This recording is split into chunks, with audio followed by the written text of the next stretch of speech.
দেখো প্রত্যেক দিনের মতো আজও সকালে পূজা করতে চলে এসেছি।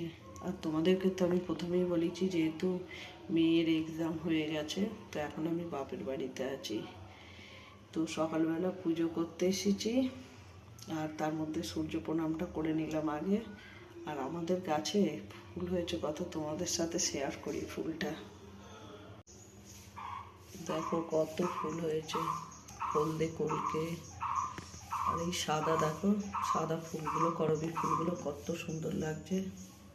কত জবা, অপরাজিতা।